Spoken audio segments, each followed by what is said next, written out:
Bienvenue sur Budget Chéri, le podcast de tous ceux qui veulent reprendre le contrôle de leur argent, aligner leurs dépenses avec leurs objectifs de vie et en finir avec le gaspillage financier et les excuses. Je m'appelle Delphine Pinon, je ne suis ni banquière ni comptable et pourtant j'ai réussi à économiser près de 20 000 € en un an avec ma méthode, donc si je l'ai fait, tout le monde peut le faire. Je commence l'épisode avec une super bonne nouvelle puisqu'on a dépassé les 2000 écoutes sur le podcast. C'était vraiment inespéré quand j'ai commencé, donc merci énormément à tous et merci à tous ceux qui me témoignent leur sympathie par message et j'espère sincèrement que le podcast vous aide au quotidien. Si vous avez envie de le faire découvrir à d'autres, n'hésitez pas à laisser un commentaire 5 étoiles sur Apple Podcast ou sur Podcast Addict si vous êtes sur Android. Aujourd'hui, le sujet que je vais aborder est plutôt brûlant et j'espère qu'il va diviser ou en tout cas susciter des réactions. Doit-on devenir propriétaire de son logement ? Je parie que comme moi, vous avez grandi en pensant que devenir propriétaire de son logement, c'était une évidence, voire un but dans la vie et même une aspiration. Personnellement, j'ai vécu dans la croyance qu'être propriétaire de son logement, c'était une étape incontournable de vie, une sorte de case à cocher, pour dire qu'on a acquis la stabilité et la réussite qu'on cherche. Ça va même plus loin que ça. J'ai longtemps pensé, comme beaucoup de gens, qu'être locataire, c'était jeter de l'argent par les fenêtres. Que ça ne pouvait être qu'une solution temporaire, le temps de travailler, de décrocher son premier travail, d'avoir un CDI et de pouvoir enfin emprunter à une banque. D'ailleurs récemment, en discutant avec mes parents, j'ai compris que eux non plus ne s'imaginaient pas qu'on puisse être locataire par choix. Pour eux, c'était forcément une solution soit temporaire, comme pour les étudiants par exemple, ou une solution subie. C'est plus vraiment le constat que je fais aujourd'hui et je suis assez en désaccord avec cette vision et je pense pas que ce soit qu'une histoire de génération. J'ai commencé à remettre cette croyance en question il y a seulement quelques années. J'habitais à Paris et même avec 2 revenus confortables, ça nous était impossible d'acheter plus de 35 mètres carrés à Paris sans avoir le couteau sous la gorge. Quand je dis le couteau sous la gorge, c'est sans être à notre capacité maximum d'emprunt qui fait qu'on n'aurait globalement pas pu faire autre chose à côté, partir en vacances, se faire plaisir, etc. Et donc si on voulait rester en région parisienne, pour la famille, les amis, le boulot, on n'avait pas le choix que de s'éloigner en banlieue pour devenir propriétaire. J'ai rien contre la banlieue, j'ai d'ailleurs grandi en banlieue dans l'Essonne, mais pour moi à l'époque, et d'ailleurs pour beaucoup de gens de ma génération, faire les allers-retours tous les jours Paris-banlieue en RER, c'était juste hors de question. C'est d'ailleurs toujours hors de question aujourd'hui, et c'était vraiment pas la vie que je voulais mener. Du coup, j'ai commencé à me questionner, mais à quoi ça sert d'être propriétaire de son logement ? Ça sert déjà à ne pas jeter de l'argent par les fenêtres dans un loyer, ça c'est ce que je me disais. Ça sert à constituer un patrimoine, ça sert à se sentir chez soi, et puis ça sert à vivre une retraite paisible et ne pas avoir à se soucier de trouver un toit ou d'avoir une charge locative quand on vieillit. Ça, c'est ce qu'on entend tout le temps et c'est d'ailleurs ce que moi je croyais aussi. Mais comme j'avais pas du tout l'intention de devenir propriétaire, j'ai commencé un peu à déconstruire ces phrases pour voir quel était leur bien fondé. Et c'est ce que je vous propose de faire ensemble. D'abord, est-ce qu'être locataire, c'est vraiment jeter de l'argent par les fenêtres ? La question est beaucoup plus complexe qu'elle en a l'air. Et pour y répondre correctement, il va falloir qu'on se penche sur les chiffres. Je sais que le podcast n'est pas l'idéal pour parler chiffres et que beaucoup d'entre vous aimeraient avoir un support visuel. Donc j'y ai pensé et je vais mettre tout ça à votre disposition sur Budget Chéri et sur le groupe Facebook. Donc vous pourrez aller voir les tableaux comparatifs qu'on va faire maintenant. Alors on va d'abord comparer la situation d'un propriétaire de sa résidence principale et de celle d'un locataire. Attention, accrochez-vous un tout petit peu. Je vais prendre une situation réelle. Donc, me dites pas ça n'existe pas, c'est une situation tout à fait commune et vous allez vous en rendre compte. Vous prenez un appartement type T2, acheté 175 000 € en région parisienne. On part sur un emprunt de la totalité de cette somme, 175 000 € sur 20 ans, auquel il faut rajouter 14 000 € de frais de notaire qui ont été payés en apport personnel, donc pas empruntés à la banque. Si je suis locataire de ce même T2, le loyer charges comprises serait de 800 € par mois. Donc maintenant, faisons le calcul de ce que je dois débourser chaque mois si je suis propriétaire de ce logement et que j'habite dedans. D'abord, je dois rembourser la mensualité de crédit. Quand on a un prêt sur 20... Alors, c'est un petit moyen mémotechnique, mais quand on a un prêt sur 20 ans, on peut rapidement calculer la mensualité de crédit à peu près, en prenant le montant du prêt et en le divisant par 200. C'est une petite astuce que j'ai trouvée sur internet et qui marche très bien. Donc là, on a emprunté 175 000 €, donc on a des mensualités de 875 € par mois. Ensuite, j'ajoute ma taxe foncière. Taxe foncière, j'ai pris un montant raisonnable de 850 € par an, ce qui me fait 70 € par mois. Ensuite, les charges de copropriétaire. Je paye 80 € par mois. Ça, c'est ce que j'ai imaginé. Évidemment, il y a des charges de 150, 200 € par mois. Moi, j'ai pris un chiffre tout à fait raisonnable pour pas plomber nos calculs non plus. Et enfin, je dois prendre en compte mes frais de notaire dans le calcul de ce que je paye. Et là, ça va être un petit peu, ça va être un petit peu compliqué parce que pour amortir entre guillemets mes frais de notaire, il va falloir que j'imagine la date à laquelle je vais revendre mon T2. Et là, j'ai pris une hypothèse qui est de 5 ans. Alors un T2, on y passe rarement toute sa vie. Donc là, si on reste déjà 5 ans dans un T2, c'est déjà pas mal. Donc si je revends mon T2 au bout de 5 ans, mes frais de notaire m'auront donc coûté 230 € par mois. J'ai tout simplement pris 14 000 € de frais de notaire que j'ai divisé sur les 5 ans et ça me donne 230 € par mois. Donc en tant que propriétaire d'un bien que j'ai gardé pendant 5 ans et dans lequel j'ai habité, j'ai chaque mois à sortir de ma poche, attention petite addition, 875 € pour les mensualités, 70 € de taxes foncières, 80 € de charges de copropriété, 230 € de frais de notaire, ce qui fait 1255 € par mois. 1255 € par mois que me coûte le fait d'être propriétaire de mon logement. C'est de l'argent que je dois débourser. J'ai évidemment pas du tout compté les charges de copro exceptionnelles, comme par exemple le ravalement de façade, enfin tout type de travaux assez exceptionnels qui peuvent peser lourd mais qui sont trop compliqués à intégrer dans ce calcul et qui ne concernent pas du tout les gens qui sont propriétaires de maisons ou qui ne sont pas en copropriété. Voilà. Donc, au bout de 5 ans, j'ai dû débourser 52 500 € de remboursement de prêt. Ça me rend propriétaire de mon T2, enfin du quart de mon T2. Et j'ai aussi dû débourser 9 000 € en tout sur 5 ans pour les charges et la taxe foncière et 14 000 € de frais de notaire. Donc j'ai dépensé 23 000 €, les 9 000 plus les 14 000, j'ai dépensé 23 000 € que je risque de perdre en revendant mon bien. Sauf, évidemment, si je fais une plus-value au moment de la revente au bout de 5 ans. Ça, c'est un risque qu'on sous-estime souvent en tant que propriétaire. Si on revend trop tôt, on a plus de risques de perdre de l'argent. De manière générale, on oublie souvent qu'on a un risque à la revente de faire une moins-value. Et ça, il ne faut jamais l'oublier. Maintenant, regardons la situation d'un locataire. Je loue ce même bien, ce fameux T2. Loué à 800 € par mois, charges comprises sur la même durée, 5 ans. Cela m'a coûté 48 000 €. Bon, 800 € sur 5 ans, tous les mois. J'ai dû débourser pour vivre dans ce logement 48 000 €. Donc, si on compare, en tant que propriétaire de ce logement, même si je ne fais pas de plus-value à la revente, j'ai perdu 23 000 €. 23 000 €, c'est toujours moins que les 48 000 € que j'ai perdus en tant que locataire.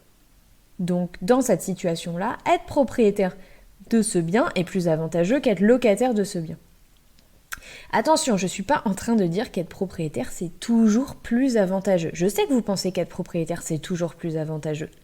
Mais en tant que propriétaire, vous avez effectivement plus de chances de moins perdre d'argent. Et vous avez même la possibilité d'en gagner en fonction, 1, du prix de revente et 2, de la durée pendant laquelle vous allez conserver votre bien. Ok ? Vous me suivez toujours ? Je vous l'avais dit, il fallait s'accrocher un petit peu. Sauf que là, j'ai comparé la situation d'un propriétaire de sa résidence principale avec un locataire. Et si maintenant, on comparait la situation d'un propriétaire de sa résidence principale et d'un propriétaire qui achèterait un bien pour le mettre en location, mais qui resterait locataire de son logement. Bah oui, parce que si j'ai la possibilité d'emprunter 175 000 € à une banque, et que moi aussi j'ai envie de me constituer un patrimoine en investissant en immobilier, pourquoi est-ce que j'achèterais pas pour louer plutôt que d'acheter pour y vivre ? En fait, c'est ça qui est vraiment intéressant, c'est de comparer ces deux situations. Avec la même capacité d'emprunt, est-ce que c'est plus intéressant de mettre cet argent dans ma résidence principale ou d'investir dans autre chose ? En l'occurrence ici, investir dans de l'immobilier locatif. C'est ça qu'on va faire maintenant. Donc faisons les calculs. On a déjà fait le calcul pour le propriétaire de sa résidence principale. Donc maintenant, en tant que propriétaire, investisseur immobilier, je vais choisir d'investir ces fameux 175 000 € que j'emprunte dans un immeuble à travaux, dans le centre d'une ville de 20 000 habitants. C'est pas au hasard que j'ai pris cet exemple, c'est parce que je vise un prix au mètre carré de maximum 2 000 €. C'est cohérent, j'ai 175 000 €, donc moi je choisis en tant qu'investisseur d'investir dans un endroit où le prix au mètre carré est maximum de 2 000 €, après travaux. Ce qui fait que j'achète globalement un ensemble immobilier d'environ 88 mètres carrés avec mes 175 000 €. Voilà, après travaux, j'aurai un bien qui sera aux alentours de 88 mètres carrés. Ce bien, je vais le diviser en 2 logements. Ça, c'est mon choix. Je le divise en 2 T2 de 40 mètres carrés parce que c'est toujours plus rentable. Enfin, je vais louer plus cher 2 T2 de 40 mètres carrés qu'un T4 de 88 mètres carrés. Ça, c'est une règle en immobilier. Donc, mes 2 T2 de 40 mètres carrés, je peux envisager de les louer, grosso modo, avec les travaux de rafraîchissement que j'ai faits, je peux envisager de les louer entre 12 et 14 € du mètre carré, dans ce genre de petite ville. Et moi, je vais partir sur 13 €, je coupe la poire en deux, et je pars sur une location à 13 € du mètre carré. Donc, je fais mes petits calculs, 44 mètres carrés à 13 € du mètre carré, donc je loue chacun de mes 2 T2 à 570 € par mois, soit 1140 € pour les deux. Maintenant, calculons ce que je dois débourser tous les mois en tant que propriétaire de ce bien et locataire par ailleurs de mon logement. Et d'abord, la première chose, c'est que je dois payer mon propre loyer, 800 €. Ensuite, je dois payer ma mensualité de crédit, c'est la même, 875 € par mois. Ensuite, je dois payer la taxe foncière. Bah oui, je suis propriétaire, donc je paye la taxe foncière. Pareil, 70 € par mois. Et je dois aussi évidemment payer les frais de notaire, puisque j'ai acheté un bien immobilier avec mes 175 000 €. Sauf que ce bien que j'ai acheté, j'ai aucune intention de le revendre au bout de 5 ans, puisque je n'habite pas dedans. Donc je ne vais pas les amortir sur 5 ans, mais je vais les amortir sur 20 ans, soit la durée de mon prêt, quoi. Du coup, par mois, ça me coûte que 58 € par mois. Ce qui fait en tout 800 € mon loyer, 875 € mes mensualités, 70 € de taxes foncières, 58 € de frais de notaire. Chaque mois, je dois débourser 1803 €. 1803 €. Mais j'empoche de mes loyers 1140 €. Rappelez-vous, je loue mes 2 T2, j'empoche 1140 €. Donc chaque mois, si je fais la soustraction, je sors 1803 €, j'empoche 1140 €. Donc je dois faire un effort d'épargne, ce qu'on appelle, donc je dois sortir de ma poche 663 €. Alors que souvenez-vous qu'en tant que propriétaire de ma résidence principale, je devais débourser 1255 € chaque mois. Ok ? La différence, elle est quand même le rapport, il est de 2. C'est quasiment 2 fois plus que je dois sortir en tant que propriétaire de ma résidence principale. Et dans les deux cas, je suis propriétaire. Je suis propriétaire d'un bien immobilier qui a la même valeur en fait sur le marché. La partie chiffres est terminée. Je vous le redis, je mettrai le tableau comparatif à votre disposition sur le site de Budget Chéri et sur le groupe Facebook Budget Chéri aussi. Alors oui, mais vous allez me dire, tu ne tiens pas compte des travaux, de la vacance, de la hausse des prix de l'immobilier, blablabli, blablabla. En vrai, on s'en fout. C'est le raisonnement qui est bon. Maintenant, vous allez y mettre vos propres chiffres et faire vos propres calculs. Peut-être que vous avez envie d'investir dans quelque chose qui est à 4 000 € du mètre carré. Et vous verrez si c'est rentable pour vous. Peut-être que dans votre situation, acheter votre résidence principale, c'était l'affaire du siècle parce que vous avez fait une super plus-value à la revente, que vous avez fait vos travaux vous-même, donc ça vous a rien coûté, etc. Ce qui compte, c'est de se dire qu'il y a d'autres façons de se constituer un patrimoine qu'en achetant sa résidence principale, et qu'acheter sa résidence principale, c'est pas toujours le choix le plus avantageux financièrement parlant. Il y a notamment certains cas dans lesquels ça devient de moins en moins intéressant d'acheter sa résidence principale. On en a déjà parlé, c'est si vous êtes amené à revendre rapidement. Sauf évidemment dans le cas où il y avait une grosse flambée du marché. Mais sinon, si vous revendez rapidement, c'est-à-dire dans dans l'année ou les 2, 3, 4 premières années qui suivent votre achat, il y a peu de chances que vous réussissiez à gagner de l'argent ou à faire une plus-value ou même à ne pas perdre de l'argent. Je sais qu'on ne peut pas toujours prévoir ces situations, les séparations, les décès, les mutations, mais il y a une règle quand même. Plus vous achetez un logement petit, donc un studio, un T2, même un T3, plus vous êtes susceptible de le revendre rapidement parce que vous allez vouloir acheter plus grand, parce que votre famille va s'agrandir, etc. Il y a aussi un cas, c'est quand vous faites des travaux qui sont pas en rapport avec le prix au mètre carré, quoi. Par exemple, vous avez un T2 ou un T3, et vous refaites la cuisine ou vous faites une super cuisine à 20 000 euros. Je vous assure que c'est pas parce que vous avez fait une belle cuisine à 20 000 euros que votre bien, malheureusement, il va prendre 20 000 euros de valeur immobilière. Donc là aussi, attention quoi, si vous faites des travaux qui sont pas du tout en rapport avec votre bien, là aussi vous allez perdre de l'argent si vous le revendez rapidement. Il y a aussi un truc auquel on pense pas assez, c'est que quand on immobilise son capital pour sa résidence principale, on perd de la capacité à faire d'autres investissements ou d'autres projets. Par exemple, dans le cas du propriétaire de sa résidence principale, donc qui doit sortir 1 255 euros par mois dans notre exemple, et le cas du propriétaire locatif, lui, il ne sort que 663 euros par mois. Ça fait pas exactement le même taux d'endettement au final. Si par exemple, on reprend un autre exemple, les revenus de votre foyer sont de 3 500 euros, et bien dans mon premier cas, on aura un taux d'endettement à 35%, et dans mon deuxième cas, on aura un taux d'endettement à 19%. Donc le premier, il pourra plus emprunter, et le deuxième, il pourra continuer à emprunter. Sauf, évidemment, et je ne suis pas complètement naïve, qu'en général, les banques aiment bien, quand on veut faire des investissements, aiment bien qu'on soit propriétaire de sa résidence principale.